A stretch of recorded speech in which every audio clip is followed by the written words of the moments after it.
Bom dia! Tudo bem? Hoje nós vamos continuar com o nosso estudo de Romanos 8. Bom, o que eu posso dizer de Romanos 8? Eu tenho vontade de tatuar Romanos 8 em todo o meu braço, para eu ler toda hora. E tão maravilhoso, é tão rico. Eu pensei em fazer 2 vídeos para falar de Romanos 8. E tão cheio de conteúdo, ele tem muitos versículos que nós cristãos gostamos, de recitar sempre. Ele é um ícone de dentro da Bíblia e tem uma parte que traz uma mensagem tão reconfortante, que eu acho que é uma das mensagens mais reconfortantes que tem dentro de toda a palavra. E vamos pedir então para Deus trazer, esse amor, essa coisa maravilhosa que vai ser derramada hoje através dessa palavra para a nossa vida. Pai, muito obrigado por esse momento, Senhor. Muito obrigado pela sua palavra, Senhor. Sua palavra de amor, sua palavra de bondade, sua palavra sobrenatural. Que a gente possa ser alimentado hoje dela, Senhor. Espírito Santo, você é bem-vindo nesse lugar. Salte aos nossos olhos através da tua presença aquilo que você quer que seja cravado dentro do nosso coração. Guia as nossas atitudes, a nossa mente, as nossas ações durante toda essa semana, durante todo esse estudo, e que esse estudo frutifique na nossa vida, que esse estudo gere frutos eternos e que aumente a nossa vontade de ler, aumente a nossa vontade de compartilhar a palavra, aumente a nossa vontade de estar na tua presença. Obrigada, Senhor, por esse momento. Nós te louvamos e te agradecemos em nome de Jesus. Amém. O capítulo 8 diz o seguinte: portanto, agora já não há condenação para os que estão em Cristo Jesus, porque por meio de Cristo Jesus a lei do Espírito de vida me liberou da lei do pecado e da morte. Porque aquilo que a lei fora incapaz de fazer, por estar enfraquecida pela carne, Deus o fez enviando seu próprio Filho à semelhança do homem pecador, como oferta pelo pecado. E assim condenou o pecado na carne, a fim de que as justas exigências da lei fossem plenamente satisfeitas em nós que não vivemos segundo a carne, mas segundo o Espírito. Quem vive segundo a carne tem a mente voltada para o que a carne deseja, mas quem vive de acordo com o Espírito tem a mente voltada para o que o Espírito deseja. A mentalidade da carne é morte, mas a mentalidade do Espírito é vida e paz. A mentalidade da carne é inimiga de Deus porque não se submete à lei de Deus, nem pode fazê-lo. Quem é dominado pela carne não pode agradar a Deus. Entretanto, vocês não estão sob o domínio da carne, mas do Espírito, se de fato o Espírito de Deus habita em vocês. E se alguém não tem o Espírito de Cristo, não pertence a Cristo. Mas se Cristo está em vocês, o corpo está morto por causa do pecado, mas o Espírito está vivo por causa da justiça. E se o Espírito daquele que ressuscitou dentre os mortos habita em vocês, aquele que ressuscitou a Cristo dentre os mortos também dará vida aos seus corpos mortais por meio do seu Espírito que habita em vocês. Portanto, irmãos, estamos em dívida não para com a carne, para vivermos sujeito a ela. Pois se vocês viverem de acordo com a carne, morrerão. Mas se pelo Espírito fizerem morrer os atos do corpo, viverão, porque todos os que são guiados pelo Espírito de Deus são filhos de Deus. Pois vocês não receberam o Espírito que os escravize para novamente temerem, mas receberam o Espírito que os torna filhos por adoção, por meio do qual clama Abba, Pai. O próprio Espírito testemunha ao nosso Espírito que somos filhos de Deus. Se somos filhos, então somos herdeiros, herdeiros de Deus e co-herdeiros com Cristo, se de fato participamos dos seus sofrimentos, para que também participemos da sua glória. Eu vou até aqui, depois eu explico o restante. Maravilhosa essa parte, Essa parte fala que através do sacrifício de Jesus nós não estamos mais condenados, nem estamos mais sujeitos à lei da carne, mas estamos sujeitos à lei do Espírito. O Espírito de Deus habita dentro de nós e nós somos livres. Nós temos o Espírito de Deus dentro de nós, se comunicando com o nosso Espírito e dizendo a nós que nós somos filhos de Deus. Essa convicção que somos filhos de Deus, ela não vem de qualquer maneira. Ela não vem, ela surge do nada. Ela vem porque o Espírito de Deus comunica isso ao nosso Espírito. Está aqui na palavra. Vamos começar desde o começo. Portanto, agora já não há condenação para os que estão em Cristo Jesus, porque por meio de Cristo a lei do Espírito de vida me libertou da lei do pecado e da morte. Porque aquilo que a lei foi incapaz de fazer por estar enfraquecida pela carne, Deus o fez enviando seu próprio Filho, à semelhança do homem pecador, como oferta pelo pecado. Naquela época, quando as pessoas pecavam, na época de Jesus, né, antes, muito antes, tinha o sacrifício e as pessoas tinham que entregar um animal para ser sacrificado e teoricamente o pecado, né, da população, e tinha que entregar esses animais para os sacerdotes, o pecado da população só era lavado, justificado com derramamento de sangue. Então se sacrificava um animal nesse ritual de purificar os pecados. E quem veio e cumpriu toda a lei? Quem veio e como o cordeiro imolado? Quem se sacrificou para que os nossos pecados fossem verdadeiramente lavados? Porque esses rituais, eles aconteciam como um simbolismo para o que viria, né? Porque simbolizando o que Jesus iria fazer. Mas quando Jesus veio, se cumpriu tudo aquilo, né? Esse ritual de fato lavou os nossos pecados e nos livrou da escravidão da carne e nos deu uma nova realidade, uma realidade de viver de acordo com o Espírito. Que Espírito? O Espírito Santo, o Espírito de Deus. E fala que quem vive segundo a carne tem a mente voltada para o que a carne deseja, mas quem vive de acordo com o Espírito tem a mente voltada para o que o Espírito deseja. A partir do momento que você reconhece que Jesus Cristo é o Senhor, você tem uma nova vida, e nós já falamos isso, né? Você é aberto para experimentar novas coisas. E quando você vive de acordo com o Espírito, você tem uma renovação da sua mente. A sua mente já não deseja mais satisfazer os desejos da carne, senão satisfazer os desejos do seu Espírito. E quais são esses desejos? Aprender mais da palavra, estar mais em contato com Deus, ser mais parecido à imagem e semelhança dele. Tudo isso o Espírito busca eternidade, busca vida eterna, busca salvação. É isso que o Espírito começa a buscar. E tudo aquilo que é carnal começa a não fazer mais sentido nessa nova vida. Por quê? Porque você está sendo impelido pelo Espírito e não mais pelo desejo da sua carne. E a palavra fala isso. Então, uma maneira de você reconhecer se a carne ainda existe e influencia as suas atitudes é saber como está a tua mente.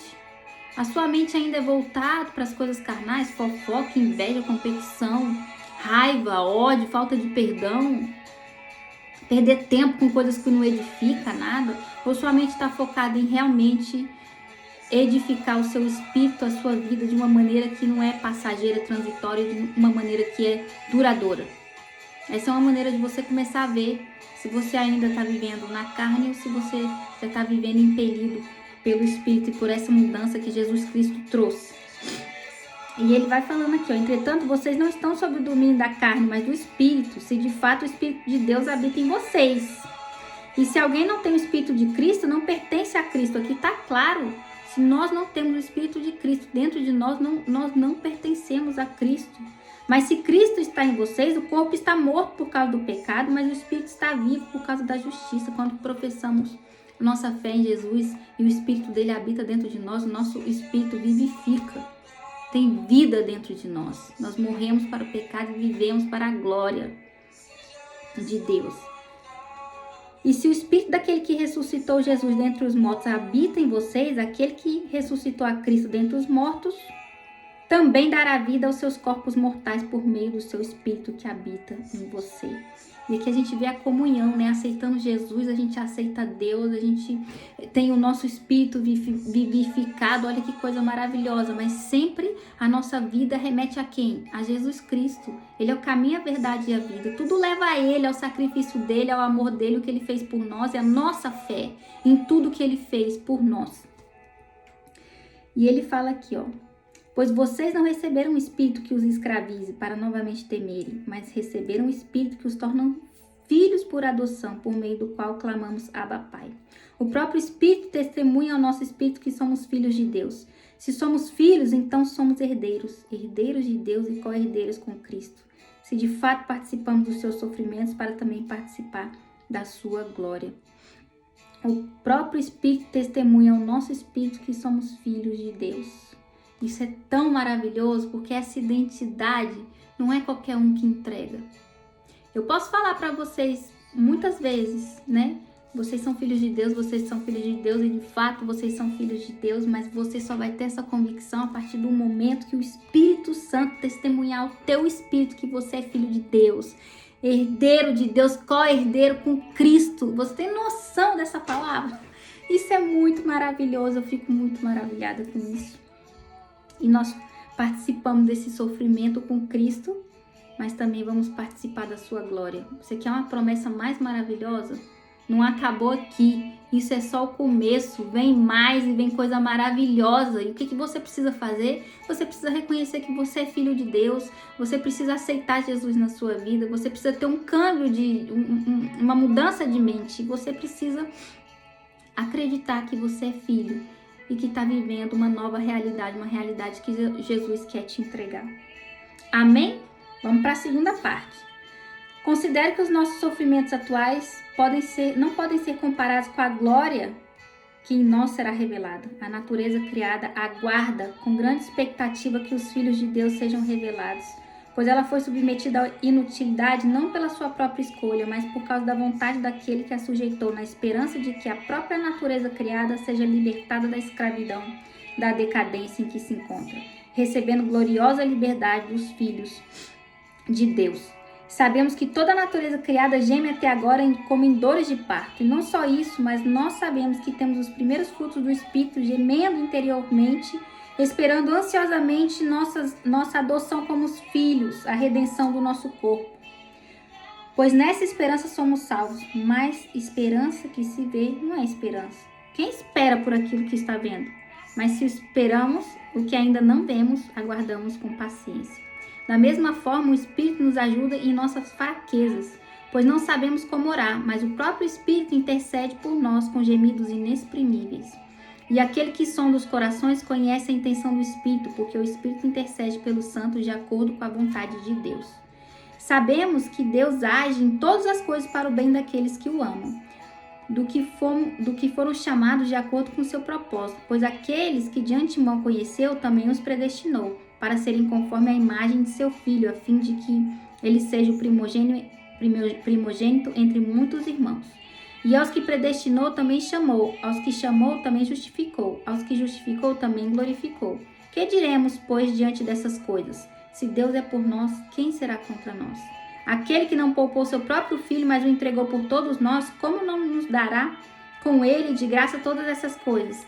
Quem fará alguma acusação contra os escolhidos de Deus? É Deus quem os justifica. Quem os condenará? Foi Cristo Jesus que morreu, e mais, que ressuscitou, está à direita de Deus e também intercede por nós. Quem nos separará do amor de Cristo? Será a tribulação ou angústia, ou perseguição, ou fome, ou nudez, ou perigo, ou espada? Como está escrito, por amor de ti enfrentamos a morte todos os dias, somos considerados como ovelhas destinadas ao matador. Mas em todas essas coisas somos mais que vencedores por meio daquele que nos amou, pois estou convencido de que nem a morte, nem a vida, nem anjos, nem demônios, nem o presente, nem o futuro, nem quaisquer poderes, nem altura, nem profundidade, nem qualquer outra coisa na criação será capaz de nos separar do amor de Deus que está em Cristo Jesus, nosso Senhor. Uau! É maravilhoso isso aqui. E ele começa falando, né? Considere que os nossos sofrimentos atuais não podem ser comparados com a glória que em nós será revelada. A natureza criada aguarda com expectativa que os filhos de Deus sejam revelados. Existe uma glória que ainda vai ser revelada, existe algo, isso não é o fim, isso aqui é apenas o começo, tudo que nós estamos suportando, passando, vivendo, isso nem se compara com a herança que vem, com a glória que vem, para aqueles que se mantenham firmes, com fé, com confiança. A natureza criada aguarda com grande expectativa que os filhos de Deus sejam revelados, pois ela foi submetida à inutilidade, não pela sua própria escolha, mas por causa da vontade daquele que a sujeitou, na esperança de que a própria natureza criada será libertada da escravidão, da decadência em que se encontra, recebendo gloriosa liberdade dos filhos de Deus. Nós vamos sofrer uma nova liberdade, né? Toda a criação vai sofrer uma nova libertação, uma libertação desse corpo corruptível, né, dessa tendência de pecar. Nós vamos ser libertos e é por isso que nós temos que ter confiança e esperar com paciência. E ele fala, mas esperança no que se vê não é esperança. Então existe uma glória que vem, mas a gente não está vendo. A gente tem que manter a nossa esperança firme, Mas esperança naquilo que a gente vê, porque se a gente tiver esperança e fé naquilo que a gente vê, isso não é fé, isso não é esperança. Esperança vem daquilo que a gente sabe. Tem essa promessa que vem uma glória sobrenatural para todos nós. Vem uma vida eterna. Mas eu não vejo, mas eu espero, porque eu sei que vai acontecer, porque está na palavra, porque o Senhor me disse. Porque o Espírito dele testemunha isso a todo momento. Da mesma forma, o Espírito nos ajuda em nossa fraqueza, pois não sabemos como orar, mas o próprio Espírito intercede por nós com gemidos inexprimíveis. E aquele que sonda os corações conhece a intenção do Espírito, porque o Espírito intercede pelos santos de acordo com a vontade de Deus. O Espírito Santo, ele habita em nós. E ele vai no íntimo do nosso ser. Eu gosto de pensar que ele vai assim em lugares onde nem eu mesma tenho consciência que lá tem lixo, lá tem coisa ruim. E ele vai e sonda esses lugares de trevas, esses lugares ruins. E ele traz a luz com gemidos inexprimíveis, porque nem eu sei o que é isso. E apresenta para o Pai.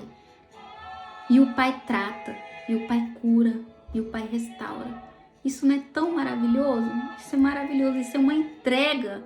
Isso é uma entrega, então, quando você se sentir fraco, quando você se sentir incapaz, deixa o Espírito Santo sondar o íntimo do seu ser, dentro do mais profundo da sua existência, do seu ser, e trazer para fora com gemidos inexprimíveis o que ele, de fato, precisa apresentar para o Pai, para ter essa mudança na sua vida.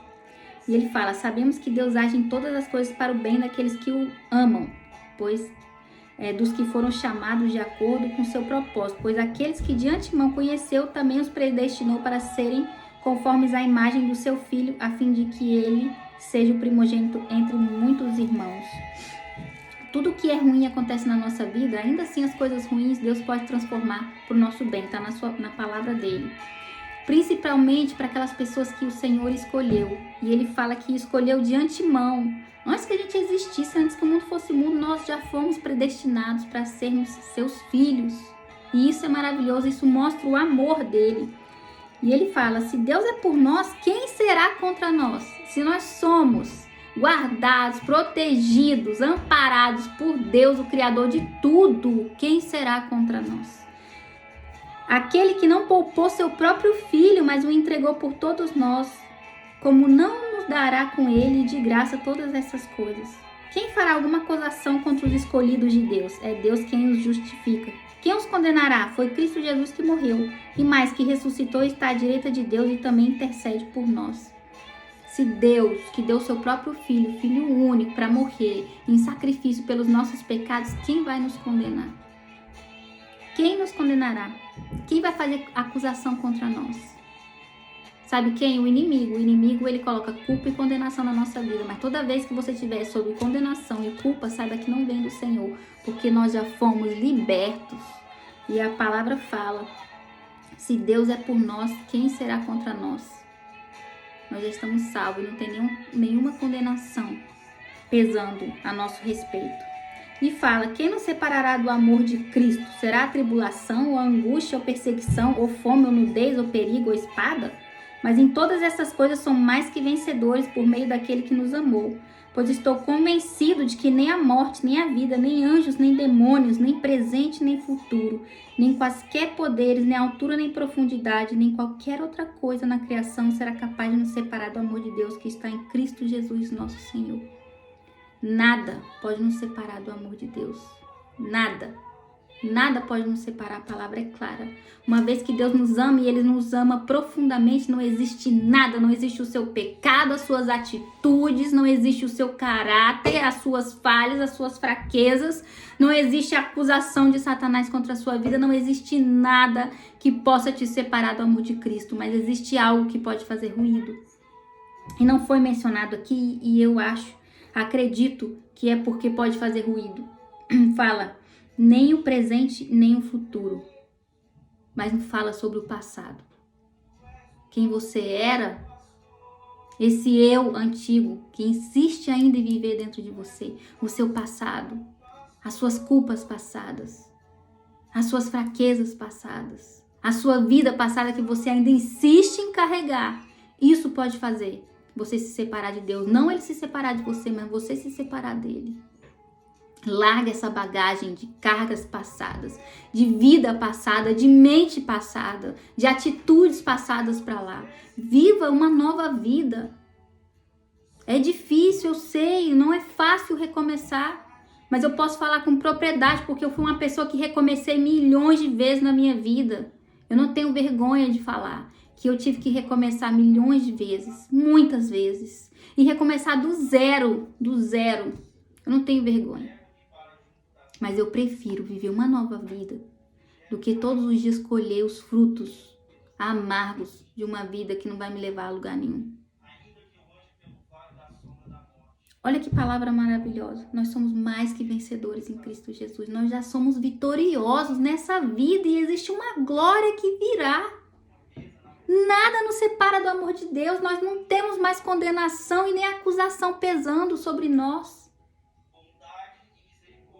Isso é maravilhoso. Que essa palavra de verdade, ela gere hoje em você uma mudança de vida, de comportamento. Que você seja inundado por essa palavra e que agora comece um desejo de viver algo novo. Aquilo que você está protelando, aquilo que você está deixando para depois. Aquele anseio, aquela força do Espírito Santo que tem dentro de você querendo sair para fora, que saia hoje em nome de Jesus. Que você seja capacitado nas suas fraquezas para viver uma vida empoderada. Na luz do Espírito Santo, que o Espírito Santo inunde o teu ser agora. Leve para o Senhor todas as suas dificuldades, fraquezas. Leve tudo, todas as suas preocupações, as suas necessidades. Eu não sei o que você está passando, o que você está vivendo. Mas eu sei que existe um Deus que é dono de todo o recurso da terra.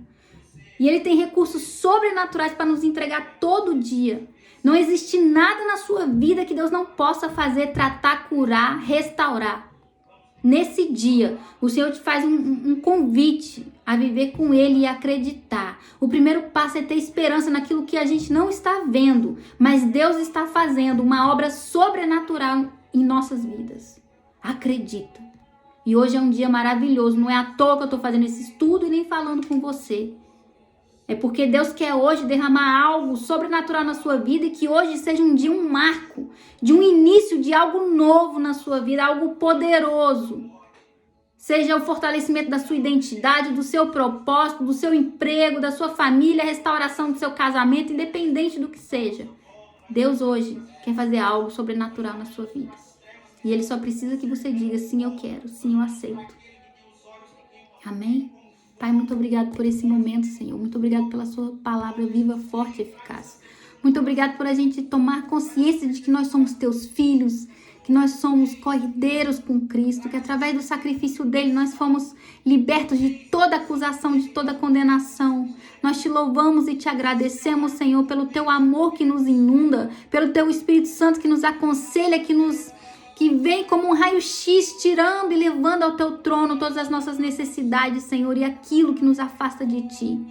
Muito obrigada, Pai, por essa manhã, por esse estudo. Muito obrigada porque sabemos que nada pode nos separar do teu amor e que antes que o mundo fosse mundo, o Senhor já nos escolheu. Obrigada, Pai, por toda a tua verdade, que essa verdade não seja tirada nunca mais de dentro do nosso coração.